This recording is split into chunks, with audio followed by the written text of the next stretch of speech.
बात होली और रमजान पर मचे कोहराम की करेंगे। कल होली का त्योहार है, आज होली जलाई जानी है और कल ही जुमे की नमाज भी है। पुराने बुरे अनुभवों को देखते हुए आशंका ये जताई जा रही कि कहीं शरारती तत्व माहौल को खराब न कर दें। ऐसे में शहर शहर एहतियाती इंतजाम किए गए हैं। संभल में होली के जुलूस मार्ग में पड़ने वाली 10 मस्जिदों को ढकने का काम शुरू हो गया है। कई शहरों में पुलिस ने शरारती तत्वों को चेतावनी देने और आम लोगों को सुरक्षा का एहसास कराने के लिए फ्लैग मार्च किया है।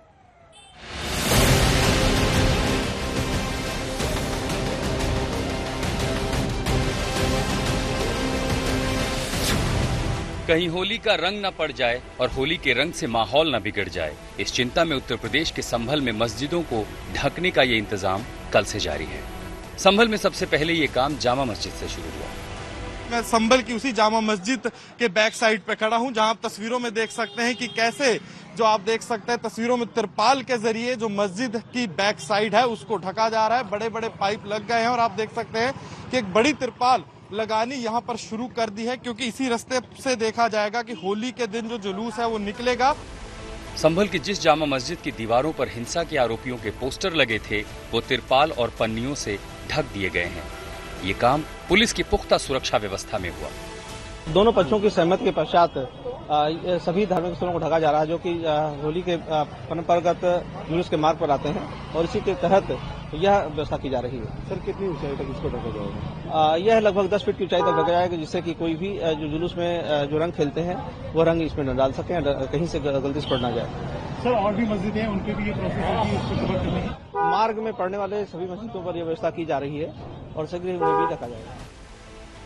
3 साल पहले रंग पड़ने के बाद लदनिया मस्जिद को ढकने का चलन शुरू हुआ, जो इस साल भी जारी रहा। ये वही लदनिया वाली मस्जिद है जिसके पश्चिमी हिस्से को बड़े बड़े तिरपाल से ढक दिया गया। संभल में धार्मिक स्थलों के सामने यानी होली के चौपाई के जुलूस के मार्गों में पड़ने वाली सभी मस्जिदों के आगे तिरपाल और पन्नी लगाने की जो कवायद है वो संभल में शुरू हो चुकी है। और इस वक्त हम संभल की देखिए वो जामा मस्जिद है, क्योंकि एक विवादित स्थल है और उसके आगे से भी जब होकर के 14 मार्च को होली के त्योहार का जो है जुलूस यहाँ से जो निकलेगा चौपाई का, तो उसके लिए यहाँ पर जो पन्नी और तिरपाल है देखिए वो यहाँ पर लगाए जा रहे हैं। पिछले साल नवंबर में मस्जिद में सर्वे के दौरान बवाल हुआ था, जिसके बाद इस बार होली पर किसी भी विवाद से बचने के लिए संभल की जामा मस्जिद समेत 10 मस्जिदों को ढक दिया गया है। इस दौरान भारी सुरक्षा बल तैनात रहे।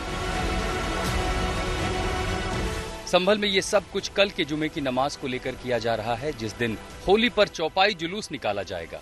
इस दौरान मस्जिदों की दीवारों पर रंग न पड़े और माहौल शांतिपूर्ण बना रहे, इसके लिए प्रशासन ने जुलूस के रास्ते में आने वाली 10 मस्जिदों को ढक दिया है, जिसमें एक रात वाली मस्जिद, शाही जामा मस्जिद, लदनिया मस्जिद, गोल मस्जिद, अनार वाली मस्जिद, खजूरों वाली मस्जिद, गुरुद्वारा रोड मस्जिद, हाजी एहतशाम मस्जिद, खजूरी वाली मस्जिद और पाटी वाली मस्जिद शामिल है। संभल कस्बे में होली का जुलूस जो परंपरागत मार्ग पर निकलता है, उसके मार्ग पे पड़ने वाले धार्मिक स्थलों को दोनों पक्षों की सहमति के आधार पर ढका जाएगा और इसकी प्रक्रिया जारी है और शीघ्र ही दोनों पक्षों से वार्ता करते हुए कार्रवाई आरंभ की जाएगी। सर, ऐसे कितनी जो सर मस्जिदें होंगी सर जिनको सर ढकने के लिए, और कब से ये कार्रवाई जो शुरू? मार्ग में पड़ने वाली लगभग 10 मस्जिदें हैं और साथ ही कुछ धार्मिक स्थल अन्य भी हैं। इन सभी को ढका जाएगा और शीघ्र ही इसके बारे में कार्रवाई की जाएगी।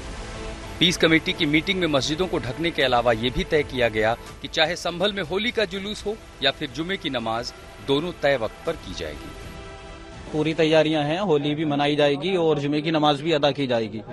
और जो हमारे यहाँ से जुलूस निकलता है, अभी दूसरे समुदाय के लोग भी यहाँ बैठे हैं, तो हमारे यहाँ से जुलूस निकलता है 2 से 2:30 बजे तक। और जो हमारी जो जुमे की नमाज है वो 1 बजे से 1:30 बजे तक हो जाती है, तो हम 1:30 बजे निपट जाते हैं। नमाज पढ़ के नमाज हो जाएगी, फिर जुलूस निकल जाएगा। क्या कुछ और भी खास तैयारी की गई है मस्जिद को ढकने के लिए? मस्जिद जो है कई वर्षों से प्रशासन की तरफ से ढकी जा रही है। अगर ये ढकें तो इनकी मेहरबानी, ना ढकें तब भी ना कोई परेशानी। आज होलिका दहन और कल होली और जुमा। प्रशासन की तरफ से सुरक्षा के इंतजाम पक्के हैं। दोनों पक्ष भी फिलहाल धैर्य से काम ले रहे हैं। हर किसी की दुआ यही है कि संभल के सौहार्द को कोई नुकसान ना पहुंचे। अभिनव माथुर के साथ अनमोल बाली, संभल आज तक। और इस बीच संभल से बड़ी खबर आपको बता दें, सौहार्द बनाए रखने के लिए कल जुमे की नमाज का समय बदलने पर मुस्लिम समुदाय राजी हो गया है। जामा मस्जिद के सदर जफर अली ने यह ऐलान किया, संभल में दोपहर 2:30 बजे जामा मस्जिद में पढ़ी जाएगी जुमे की नमाज। शुक्रवार को जुमे की नमाज शाही जामा मस्जिद संभल में 2:30 बजे अदा की जाएगी। इसका हम ऐलान करते हैं बाकायदा। अब किसी तरह की शक और शुबा की कोई गुंजाइश नहीं रही है।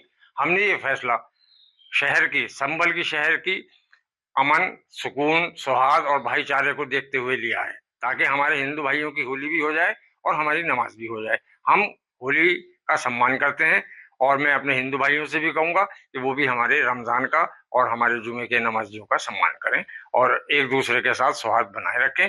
किसी तरह का कोई इस तरह की बात ना होने पाए। अगर कोई छुटपुट घटना होती भी है तो उसके लिए आप पुलिस प्रशासन को इत्तला करें और हमें इत्तला करें। हम पूरी तरीके से होली में भी और जुमे में नमाज पढ़ने में भी सहयोग अपना करती रहेगी कमेटी। इस बार जुमे के दिन है, जुमे की नमाज के वक्त को लेकर लगातार बयानबाजी तेज हो गई है। संभल जामा मस्जिद समेत कई जगहों पर नमाज की टाइमिंग बदलने पर सहमति बन गई।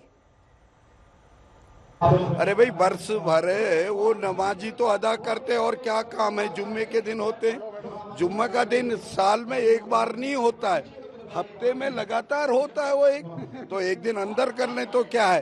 अपने भाइयों की खुशी में उनको भी खुशी में मिलना चाहिए, ये मैं कहना चाहता हूँ। मैं गाजीपुर शहर में पैदल गश्त की गई है और विभिन्न जो भी संवेदनशील स्थान है उनको देखा गया है। विभिन्न होलिकाओं का निरीक्षण भी किया गया है और पूरा रूट भी हमारे द्वारा देखा गया है, जहाँ पर विभिन्न शोभा यात्राएं, जुलूस निकलेंगे होली के उपलक्ष्य में। तो उसको लेकर हम लोग की पूरी तैयारी है। और क्योंकि जो जुम्मा है वो भी उसी दिन होली खेलने वाले दिन ही पड़ रहा है, तो उसको लेकर भी पूरी तैयारी है। आम सहमति से जो भी गणमान्य नागरिक हैं, हमारे मुअज्जिज़ लोग हैं, उन सब ने जो नमाज का समय है वो 2 बजे के बाद अपना शिफ्ट किया है और उसको लेकर भी हम लोग पूरी तरह से तैयार हैं। सभी धार्मिक स्थलों पर पर्याप्त संख्या में पुलिस बल उस दिन रहेगा और जो भी हुड़दंगी है उनको रोकने के लिए हम लोग पूरा प्रयास करेंगे और जो भी कोई माहौल खराब करने का प्रयास करेगा उसके विरुद्ध कठोर कार्रवाई पुलिस प्रशासन के द्वारा की जाएगी। तमाम अइम्मा हज़रात, मसाजिद के इमामों से गुजारिश है कि होली जैसा त्यौहार जुमे के रोज़ पड़ रहा है, इसलिए हमें चाहिए कि आपस में कोई टकराव न होते हुए और प्रशासन की दरख्वास्त पर प्रशासन से हमसे दरख्वास्त की है कि अपनी जुमे की नमाज हम 2:30 बजे अदा कर लें, ताकि होली के त्यौहार को 2 बजे तक हम समाप्त कर दें और जो शोर फितने से, ताकि हमारी सबकी हिफाजत रहे और हम महफूज रहें। इसलिए गुजारिश है कि जुमे की नमाज हम 2:30 बजे अदा करें। और चूँकि हमारी गंगा जमुना तहजीब है, नमाज के टाइमिंग में कोई फ़र्क नहीं पड़ता है। नमाज का टाइमिंग 12 बजे से लेकर 3 बजे तक का नमाज अदा कर सकते हैं। होली का पीक टाइम रहता है 11 बजे से 1 बजे तक। तो कुछ शरारती तत्व कोई रंग फेंक दिया, उसके कारण माहौल ख़राब हो गए, उसके कारण कई बेगुनाह लोग मारे जाएंगे, कई घर बर्बाद हो जाएंगे। उसको देखते हुए निर्णय लिया गया है कि जो भी शुक्रवार की हर मस्जिदों में नमाज होंगी 2 बजे से लेकर 3 बजे के बीच आपको करना है। इस्लाम का नियम भी यही है, 2 से 3 के बीच कर लीजिए, कोई आपत्ति नहीं है। तो ये आदेश छत्तीसगढ़ राज्य वक्फ बोर्ड ने जारी कर दिया है। जैसे कि मैं सो रहा हूँ तो पिताजी को जगाना है मुझे, तो वो डायरेक्ट उठाने के बजाय, और हिंसा की परंपरा मेरे यहाँ नहीं थी सौभाग्य से, तो वो क्या करते थे कि उस कमरे में आ जाएंगे या बाहर से गुजरेंगे और चौपाई बोलेंगे, प्रात काल उठ गए रघुनाथा मात पिता गुरु नावई माता। कभी कभी मैं गुस्से में उठ करके अरे पापा चरण स्पर्श किया और सो गया। मैंने कहा अब मत उठाना।